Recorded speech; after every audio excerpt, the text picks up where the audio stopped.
Okay, Unit 7, Lecture 2C, Take 2. So we're talking about political imperialism now, and in the early 1890s, we're going to give it our first real go at political imperialism, and this is going to be in Hawaii. U.S. Marines are going to help American sugar planters overthrow the Queen, or depose. Depose, D-E-P-O-S-E, is another word for overthrow the Hawaiian Queen. All right, or monarch. Monarch is another word for king or queen, and we're going to call the Queen Lily because I cannot pronounce her name and I would do injustice to it. All right, so we're going to overthrow the Queen of Hawaii, and then we're going to annex Hawaii in 1898, making it part of the United States territory. All right, and those are islands. They're real important out there. All right, so we have an American business investment in there, but it's also going to provide an excellent place for our ships to stop to reload coal and fresh supplies. Okay, in fact, we're going to make a huge naval base there, Pearl Harbor, which we'll talk about in a little bit. All right. After that, in 1898, we're going to get into the Spanish-American War, which I call SPAM. Okay, which happens to be the favorite luncheon meat of Hawaii, but nothing to do with the war here. All right. So SPAM is a war between Spain and the United States, which we will win. Okay, and you're going to have to know the territory we take from Spain. Guam, Puerto Rico, and the Philippines. You have to know those. All right. The causes of the SPAM are yellow journalism, which is when newspapers publish half-truths and lies. Okay. Just a little something over here to show how many times we practiced political imperialism in the early 20th century.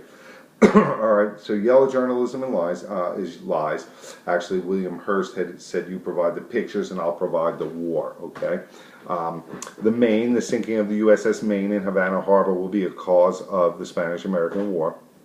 All right, even though it probably was an accident on our ship and our sailors' parts, not the Spanish part. Okay, so the ship blows up. We'll use that as propaganda to get the American public behind the war effort. The Delome letter will be another cause. The Spanish ambassador of the U.S. writes a letter that we find or get hold of that really criticizes our president. It was McKinley at the time. And we don't like it when others criticize our presidents. We can do it all we want. That's okay. But when other nations do it, that brings us together a little bit. All right, because as a matter of fact, not long after that, Teddy Roosevelt will declare that McKinley has the backbone of a chocolate eclair, which is a delicious pastry with cream filling chocolate on top, no backbone whatsoever. Okay, so Roosevelt says that, and then he resigns as Secretary of the Navy. And Roosevelt's famous for being the leader of the Rough Riders, a volunteer group that rides up San Juan Hill. Not really. We'll talk about that in class. Matter of fact, extra credit, 10 points on a quiz. First couple people tells me what hill the Rough Riders actually went up and how they got up to the top of it. Okay, so we have that. Roosevelt's, so the Spanish-American War then, we win. We annex Guam, Puerto Rico, and the Philippines. Remember all three.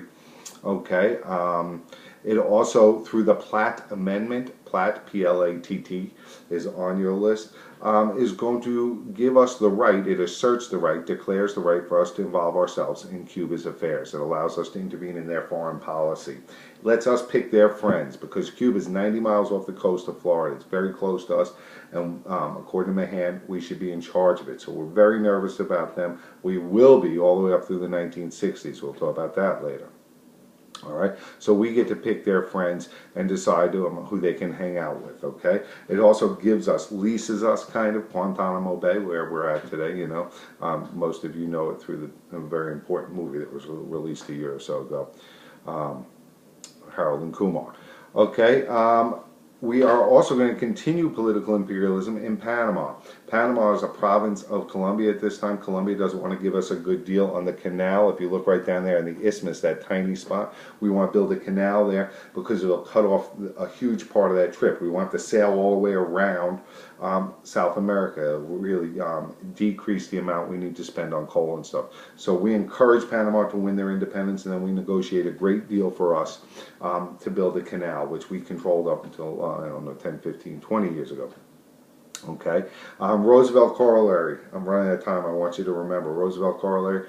That's his big stick policy. He says we will be the policemen of the Western Hemisphere, and under the time of Roosevelt, he can back it up. We have a big Navy, the Great White Fleet, and he's not afraid to use it. All right,